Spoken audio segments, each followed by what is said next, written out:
छत तो बहुत बढ़िया बनोले बड़े। अरे कबो कबो हवा खाए खातिर भी अपना छत पे जाए के चाहिए। सामने आवे के जिद ना कर रहता ना तो किरण के साथ सुहाग रातों तारा छते पे मनाई थी।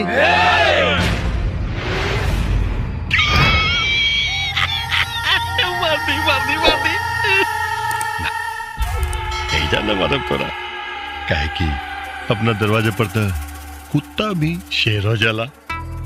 तोरा पूरा गांव वालन के सामने मारा। आज तक तू हमरा चैलेंज के ले, अब हम तेरा चैलेंज करता नहीं। कल दिन के 12 बजे हम बारात लेके किरण के यहाँ जाई। तू आजो, तारो बारात आई, हमरो बारात आई। जेकरा प्यार में दम हुई दुल्हनिया हुए लेके जाए। दुल्हनिया हुए लेके जाए। जो एक और जिए का मौका देता नहीं। हाँ देखो वो की जो काल दिन में 12 बजे जो। लेकिन सच में यार तुहार छत बहुत बढ़िया बा।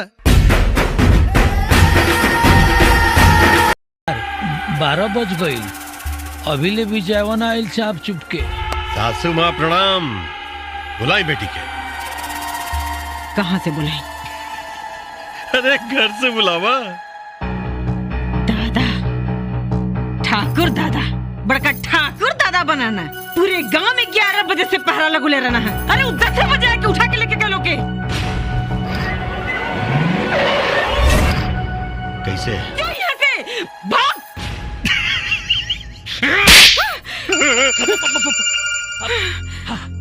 धोखेबाज, बुज़दिल, दिखा दे लेना मौगई के खेल। हाँ? खेला खेले वाला के ही खिलाड़ी कहल जाला। अब तय का बुझता रे सब खेला तोहरे आवेला।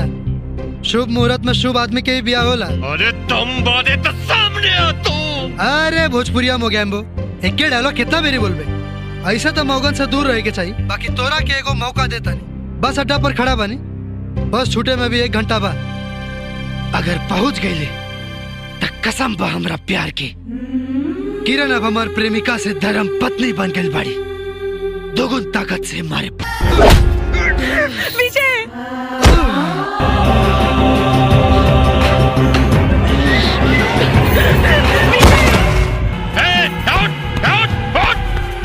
गर्लफ्रेंड बुलावतिया उठ ससुरा उठ तोड़ा उठेंगे पड़ी तोड़ा एकरा उठेंगे पड़ी उठ ससुरा। ले उड़ गनी बोल तय का बुझत रहे। हम मर गनी। हम तो तोरा हाथ के पावर दिखात रहनी। कौनो दम ना हरे, कौनो दम ना। अब देख हमार हाथ के पावर।